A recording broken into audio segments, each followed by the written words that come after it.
Hello friends, welcome again to my YouTube channel.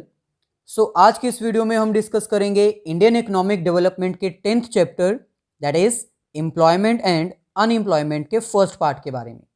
इससे पहले जितनी भी वीडियोस अपलोड की गई हैं उन सभी वीडियोस का लिंक डिस्क्रिप्शन में गिवन है, आप जाकर देख सकते हैं। 10th चैप्टर के फर्स्ट पार्ट में आज हम डिस्कस करेंगे कुछ बेसिक कॉन्सेप्ट्स के बारे में, जिसमें हम ये अंडरस्टैंड करेंगे कि एम्प्लॉयमेंट और अनएम्प्लॉयमेंट होता क्या है। स्टार्ट करने से पहले आपसे रिक्वेस्ट है कि अगर अब तक आपने हमारा चैनल सब्सक्राइब नहीं किया है तो उसको सब्सक्राइब कर दीजिए और सभी फ्रेंड्स के साथ इसको शेयर कर दीजिए ताकि कुछ बेनिफिट उनको हो जाए और कुछ बेनिफिट मेरे को हो जाए। फर्स्ट ऑफ ऑल हमारे पास आता है व्हाट इज अनएम्प्लॉयमेंट, यानी अनएम्प्लॉयमेंट होता क्या है।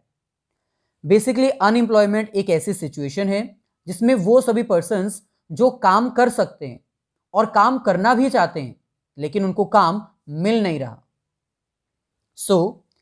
It is a situation in which all those workers who are willing to work and able to work at existing wage rate but does not get the work. Unemployment एक ऐसी situation है जिसमें वो सभी workers जो काम करने के लिए रेडी हैं, विलिंग है काम करने के लिए और काम कर भी सकते हैं, और जो एग्जिस्टिंग वेज रेट चल रहा है उस रेट पर वो काम करने के लिए तैयार भी हैं लेकिन उनको काम मिल नहीं रहा, उनको जॉब मिल नहीं रही। इसका मतलब अनएम्प्लॉयमेंट में हम सिर्फ उन्हीं वर्कर्स को काउंट करते हैं जो काम करना चाहते हैं, जिनको काम आता है और उनको सैलरी के रिगार्डिंग कोई इशू नहीं है। ये एक ऐसी सिचुएशन है जिसमें वो सभी वर्कर्स जो काम करना चाहते हैं, काम कर सकते हैं एग्जिस्टिंग वेज रेट में, लेकिन उनको काम मिल नहीं रहा, दैट इज अनएम्प्लॉयमेंट। अनएम्प्लॉयमेंट को बेसिकली हम टू पार्ट्स में डिवाइड कर सकते हैं। First is involuntarily unemployment and second is voluntary unemployment. Voluntary unemployment is not consider as unemployment as workers are willingly unemployed. ये हमारे पास टू सेपरेट सिचुएशंस हैं अनएम्प्लॉयमेंट की। First is involuntarily unemployment. अभी हमने जो डिस्कस किया अनएम्प्लॉयमेंट का meaning, it is same like involuntarily unemployment. यानी इनवॉलेंटरली मतलब जो वर्कर्स हैं वो अपनी मर्जी से अनएम्प्लॉयड नहीं है, वो काम करना चाहते हैं, एग्जिस्टिंग जो वेज रेट है वो उस रेट पर काम करने के लिए रेडी हैं और उनको काम आता भी है लेकिन उनको काम मिल नहीं रहा। दूसरी तरफ अगर हम बात करें वॉलेंटरली अनएम्प्लॉयमेंट, मतलब ये वो वर्कर्स हैं जो अपनी मर्जी से काम करना ही नहीं चाहते, उनको सैलरी स्ट्रक्चर कम लग रहा है, वेजेस कम लग रही हैं, कोई भी रीजन हो सकता है। वो वर्कर्स जो अपनी मर्जी से, जो वॉलेंटरली काम नहीं करना चाहते, जॉब नहीं करना चाहते, उनको हम क्या बोलते हैं, वॉलेंटरली अनएम्प्लॉयमेंट। और इन पर्सन्स को हम अनएम्प्लॉयमेंट में काउंट नहीं करते। जब किसी भी इकोनॉमी की अनएम्प्लॉयमेंट चेक की जाती है, इन दैट केस सिर्फ फर्स्ट सिचुएशन को ही मेजर किया जाता है, यानी वो वर्कर्स जो काम करना चाहते हैं, जिनको काम आता है और वो एग्जिस्टिंग रेट पर काम करना भी चाहते हैं लेकिन उनको जॉब मिल नहीं रही, सिर्फ उन्हीं को काउंट किया जाता है। ऐसे वर्कर्स जो खुद ही काम करना नहीं चाहते उनको अनएम्प्लॉयमेंट में काउंट नहीं किया जाता। यही पॉइंट यहां पर हाईलाइट किया गया। Voluntarily unemployment is not recorded, is not considered as unemployment as workers are willingly unemployed. इस सिचुएशन को अनएम्प्लॉयमेंट में काउंट नहीं किया जाता क्योंकि वर्कर्स अपनी मर्जी से ही अनएम्प्लॉयड हैं, वो खुद ही काम नहीं करना चाहते। ऐसे ही सेकेंड इंपॉर्टेंट टर्म हमारे पास आती है हु इज अ वर्कर, यानी वर्कर कौन है। बेसिकली वर्कर एक वो पर्सन है जो इकोनॉमिक एक्टिविटी में इन्वॉल्व है, इकोनॉमी को डेवलप करने में हेल्प कर रहा है, प्रोडक्शन एक्टिविटी परफॉर्म कर रहा है और अपनी लाइवलीहुड अर्न कर रहा है, यानी अपने जीने के लिए कमाई कर रहा है। A worker is an individual who is engaged in some productive activity for livelihood. एक वर्कर एक इंडिविजुअल है जो कि प्रोडक्शन एक्टिविटीज में इंगेज्ड है, काम कर रहा है for earning the livelihood. It contribute to the development of an economy. अब क्योंकि वो काम कर रहे हैं प्रोडक्टिव एक्टिविटीज परफॉर्म कर रहे हैं, तो इसका डायरेक्ट बेनिफिट इकोनॉमी की डेवलपमेंट पर भी पड़ेगा। Next is self employed and hired employees. On the basis of workers हम वर्कर्स को टू पार्ट्स में डिवाइड कर सकते हैं, self employed workers and hired workers. So according to the employment workers can be classified into, first हमारे पास आता है self employed workers. Self employed workers मतलब ऐसे वर्कर्स जो अपने लिए काम कर रहे हैं और उनका कमाने का जरिया खुद से ही डेवलप किया है, यानी वो अपने बिजनेस में काम कर रहे हैं, वो कोई प्रोफेशनल सर्विसेज प्रोवाइड कर रहे हैं जहां पर वो खुद ऑनर हैं। सो ये एक ऐसी एम्प्लॉयमेंट है जहां पर वर्कर अपने लिए काम करते हैं, बदले में उनको फीस मिलती है, प्रॉफिट मिलता है और वो अपनी लाइवलीहुड अर्न करते हैं। So self employed means working for self. Self employed का मतलब होता है अपने खुद के लिए काम करना। These are those workers who are working for their own business और फॉर देयर ओन प्रोफेशन। ये कुछ ऐसे वर्कर्स होते हैं जो या तो अपने बिजनेस के लिए खुद काम कर रहे होते हैं, working for their own business, या फिर ये अपने ही प्रोफेशन में काम कर रहे होते हैं, जैसे doctor, chartered accountants, teachers. They are earning profits और fees from their clients. So वो अपनी लाइवलीहुड के लिए अपने बिजनेस से प्रॉफिट अर्न करते हैं, और अगर वो प्रोफेशनल फील्ड में है तो वो अपनी क्लाइंट्स से फीस चार्ज करते हैं। So for example, a doctor having his own clinic, a farmer having his own land for agriculture purpose. So इन दोनों ही केसेस में फार्मर और डॉक्टर ऐसे वर्कर्स हैं जो कि सेल्फ एम्प्लॉयड हैं, वो अपने लिए काम कर रहे हैं और प्रॉफिट या फिर फीस चार्ज कर रहे हैं। Next is hired workers. ये कुछ ऐसे वर्कर्स होते हैं जो कि किसी दूसरे बंदे के लिए काम करते हैं, किसी दूसरे की ऑर्गेनाइजेशन में काम करते हैं और बदले में ये अपनी सैलरी, वेजेस अर्न करते हैं बाय रेंडरिंग देयर सर्विसेज। यानी ये किसी दूसरे के बिजनेस में सर्विसेज प्रोवाइड करते हैं और उसके थ्रू अपना सोर्स ऑफ इनकम अर्न करते हैं। सो यहां पर हमें कह रहे हैं hired means working on someone else on the payment basis. Hired means working on someone else. किसी दूसरे के बिजनेस में जो काम कर रहे हैं ना, उनको हम क्या बोलते हैं? Hired workers. These are those workers who are working for others. ये कुछ ऐसे वर्कर्स होते हैं जो अपने लिए नहीं बल्कि किसी दूसरे के लिए काम कर रहे हैं, and they receive some payment for rendering their services. अब क्योंकि ये किसी दूसरे बंदे के लिए काम कर रहे हैं, किसी दूसरे के बिजनेस में, सो सर्विसेज के बदले में इनको अपनी पेमेंट मिल जाती है। Payment can be in cash और काइंड। पेमेंट जो है वो कैश में भी हो सकती है और काइंड में भी हो सकती है। कैश का मतलब जैसे सैलरी, वेजेस, बोनस, और काइंड का मतलब यहाँ पर क्या है, जैसे रहने के लिए फ्री रेंट प्रोवाइड कर दिया, घर प्रोवाइड कर दिया जहां पर रेंट पे करने की जरूरत नहीं है, मेडिकल फैसिलिटी प्रोवाइड कर दी गई है।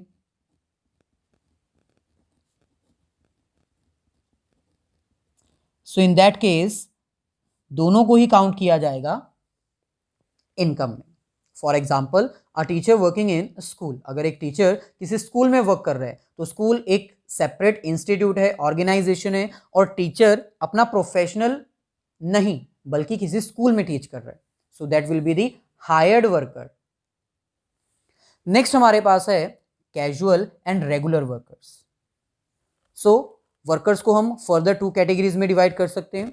Workers who are working for someone else can be hired and can be divided into. So जो हायर्ड वर्कर्स हैं उनको हम फर्दर टू कैटेगरीज में डिवाइड कर सकते हैं।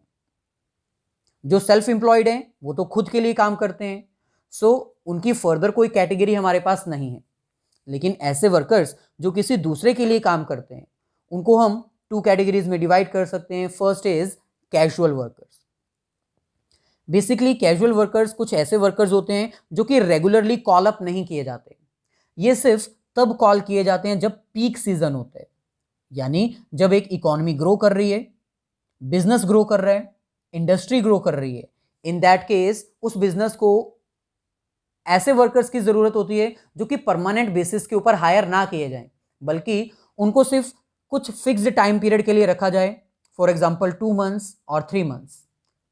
जैसे सीजनल, जब सेल्स इंक्रीज होती हैं एट दैट टाइम वर्कर्स की रिक्वायरमेंट ज़्यादा होती है, सो उस टाइम पर जो कैजुअल वर्कर्स कॉल किए जाते हैं, जो परमानेंट नहीं होते, जो रेगुलरली नहीं आते, उनको हम बोलते हैं कैजुअल वर्कर्स। सो यहां पर हम ये कह रहे हैं casual means not regular in nature. Casual का मतलब क्या होता है? वो वर्कर्स जो रेगुलरली ऑर्गेनाइजेशन से रिलेटेड नहीं है। Casual workers are those workers who are not regularly employed by the owner. ये कुछ ऐसे वर्कर्स होते हैं जिनको रेगुलर एम्प्लॉयमेंट नहीं दी जाती ऑर्गेनाइजेशन में। They are irregular in nature as they are only called when business needs them. ये इरेगुलर नेचर के होते हैं। क्यों? क्योंकि इनकी रिक्वायरमेंट जब होती है तभी इनको कॉल किया जाता है, अदरवाइज इनको कॉल नहीं की जाती। They are daily wagers who receive amount on daily basis against their work. अब क्योंकि ये रेगुलर नेचर के नहीं है, सो इसलिए इनको डेली वेजेस पे की जाती है और इनको क्या बोला जाता है? Daily wagers. They are not permanently hired by the owners. इनको परमानेंटली हायर नहीं किया जाता, इनको सिर्फ सीजनल फैक्टर के कारण बुलाया जाता है जब सेल्स बहुत ज्यादा इंक्रीज हो जाती हैं। सो ऐसे ही नेक्स्ट हमारे पास आता है रेगुलर वर्कर्स। कैजुअल वर्कर्स के जस्ट ऑपोजिट रेगुलर वर्कर्स कुछ ऐसे वर्कर्स होते हैं जो कि परमानेंट बेसिस पर हायर किए जाते हैं, जिसको ऑर्गेनाइजेशन यूज करती है लॉन्ग टेन्योर के लिए, और इनकी पेमेंट परमानेंट बेसिस के ऊपर पे की जाती है जो कि मंथली बेसिस पर होती है। सो यहां पर हमें कह रहे हैं these are those workers who are permanently hired by the owner. ये कुछ ऐसे वर्कर्स हैं जिनको कि परमानेंटली हायर किया जाता है ओनर के द्वारा। These are regularly employed by the owner and received permanent payroll. ये रेगुलरली एम्प्लॉयड किए जाते हैं और इनकी जो पेमेंट होती है वो परमानेंट बेसिस पर पे की जाती है। इतना ही नहीं, इनको अदर बेनिफिट्स भी प्रोवाइड किए जाते हैं, जैसे employee provident fund, social security benefit schemes. They are also entitled to receive all social security benefits. So workers और अनएम्प्लॉयमेंट को अंडरस्टैंड करने के बाद नेक्स्ट हमारे पास आता है वेरी इंपॉर्टेंट टॉपिक, जिसके थ्रू एक इकोनॉमी में ये फाइंड आउट किया जाता है कि अनएम्प्लॉयमेंट कितनी है। सो ये हमारे पास 3 मेन टॉपिक्स हैं इसके, labour supply, labour force and work force. So इन तीनों को डिटेल में अंडरस्टैंड करना पड़ेगा अगर कोई भी इकोनॉमिस्ट एक इकोनॉमी की अनएम्प्लॉयमेंट को चेक करना चाहता है। तो इसमें फर्स्ट हमारे पास आता है लेबर सप्लाई। लेबर सप्लाई का मतलब है कि एक पर्टिकुलर एम्प्लॉय एक पर्टिकुलर ऑर्गेनाइजेशन में एक सिंगल डे में कितनी देर काम करना पसंद करता है। Labour supply means number of hours a worker is willing to work in a day. So labour supply का मतलब है कि एक पर्टिकुलर बंदा कितनी देर के लिए एक सिंगल डे में कितने आवर्स के लिए काम करना पसंद करता है, willing to work in a single day.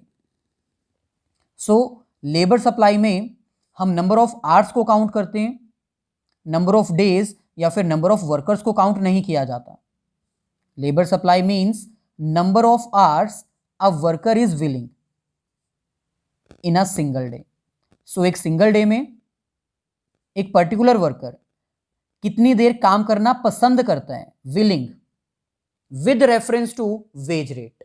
और यहां पर वेज रेट को भी ज्यादा इंपॉर्टेंस दी जाती है क्योंकि वेजेस के अकॉर्डिंग ही एक वर्कर डिसाइड करता है कि उसको कितनी देर काम करना है, करना भी है या नहीं करना। सो लेबर सप्लाई एक ऐसा टूल है जिसके थ्रू ये कैलकुलेट किया जाता है कि एक वर्कर एक सिंगल डे में कितनी देर काम करना पसंद करता है with reference to wage rate. It means labor supply counts for man hours of work in relation to wage rate। यानी ये एक ऐसा मेजर है जिसमें हम मैन आवर्स को काउंट करते हैं, यानी हम आवर्स को काउंट करते हैं एक सिंगल डे में वर्कर कितना काम करना पसंद करेगा with reference to wage rate. Second is labour force.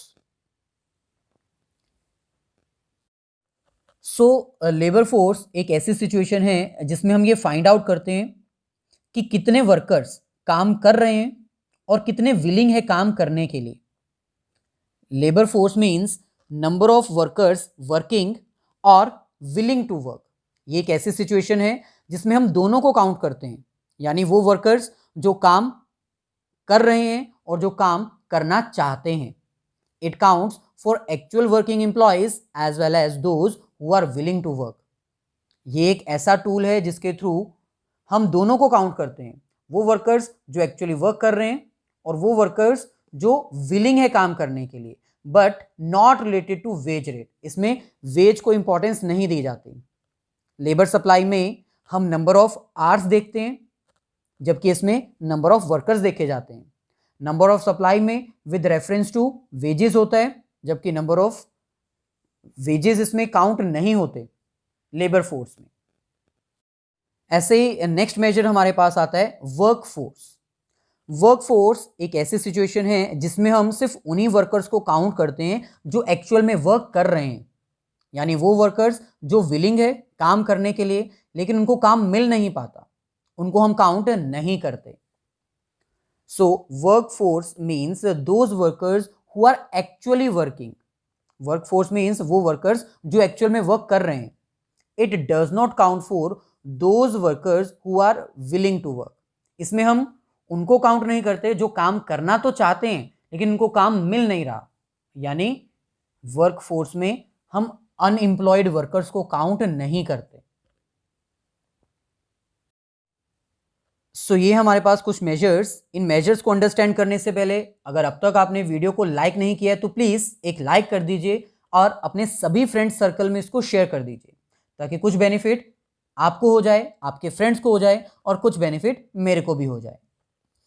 So first हमारे पास आता है work force. Work force is the difference between labour force minus number of persons not working but willing to work. So work force एक ऐसी situation है जिसमें हम labour force में से उन सभी वर्कर्स को माइनस कर देते हैं जो काम करना तो चाहते हैं लेकिन उनको काम मिल नहीं रहा। सो सबसे पहले हमारे पास आता है लेबर फोर्स। लेबर फोर्स एक ऐसी सिचुएशन है जिसमें हम काउंट करते हैं उन सभी वर्कर्स को जो या तो काम कर रहे हैं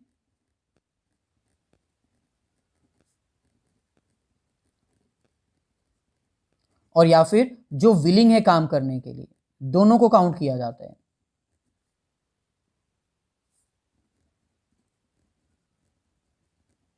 सो वर्क फोर्स एक ऐसी सिचुएशन है जिसमें हम दोनों को काउंट करते हैं, वो वर्कर जो एक्चुअल में वर्क कर रहे हैं और वो वर्कर जो काम करना तो चाहता है लेकिन उसको काम मिल नहीं रहा, दैट इज लेबर फोर्स। और जब इस टोटल बंडल में से हम उन बंदों को निकाल देते हैं जिनको काम मिल नहीं रहा, वो विलिंग तो हैं लेकिन काम उनको मिल नहीं रहा, अगर हम उसको माइनस कर देंगे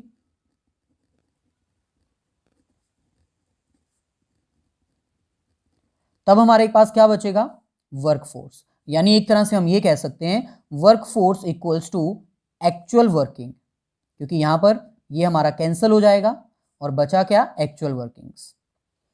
सो वर्क फोर्स का मतलब है वो वर्कर्स जो एक्चुअल में वर्क कर रहे हैं, और इसका फॉर्मूला आप यहां पर डिराइव कर सकते हो। अनएम्प्लॉयड वर्कर्स को अगर माइनस कर दिया जाए, वो वर्कर्स जो काम करना तो चाहते हैं लेकिन उनको काम मिल नहीं रहा, अगर हम उसको माइनस कर दें लेबर फोर्स में से, तब हमारे पास क्या आएगा, work force.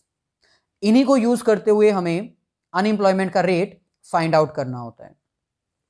So rate of unemployment equals to unemployed workers divided by labour force multiply 100। यानी वो वर्कर्स जो काम करना तो चाहते हैं लेकिन उनको काम मिल नहीं रहा, डिवाइडेड बाय लेबर फोर्स, यानी वो वर्कर्स जो काम कर रहे हैं और जिनको काम नहीं मिल रहा, मल्टीप्लाई 100। फॉर एग्जाम्पल, अगर 60 वर्कर्स ऐसे हैं जो एक्चुअल में काम कर रहे हैं और 40 वर्कर्स ऐसे हैं जो अनएम्प्लॉयड हैं, फॉर द रीजन बीइंग वो काम करना तो चाहते हैं लेकिन उनको काम मिल नहीं रहा। सो ये हमारे पास क्या आएगा, labour force. Labour force, actual working and willing to work. So इसको यूज करके हम rate of unemployment find out कर सकते हैं। Rate will be 100 unemployed 40 multiply 100। 40%। Similarly next हमारे पास आता है पार्टिसिपेशन रेट। पार्टिसिपेशन रेट का मतलब है वो जो पार्टिसिपेट कर रहे हैं एक्चुअल वर्क में। सो इसका फॉर्मूला हमारे पास है total workforce divided by total population, यानी टोटल पॉपुलेशन में से जितने बंदे एक्चुअल में काम कर रहे हैं मल्टीप्लाई कर देंगे 100 से, तो हमारे पास क्या आ जाएगा, participation rate. For example, out of 100 60 persons are working and 40 are willing to work but not able to get the work। 100 में से 60 वर्कर्स वो हैं जिनको काम मिल चुका है और 40 वो हैं जिनको काम चाहिए लेकिन मिल नहीं रहा। सो इन दोनों को हम यूज करके फाइंड आउट कर सकते हैं। Total population is 100, 60 is participating मतलब एक्चुअल वर्किंग, मल्टीप्लाई 100, सो ये हमारे पास आ जाएगा 60%। सो ये थी हमारी आज की वीडियो। आई होप आपको वीडियोस अच्छी लगी हैं। अगर अच्छी लगी हैं तो प्लीज अपने सभी फ्रेंड्स के साथ शेयर कर दीजिए, लाइक कर दीजिए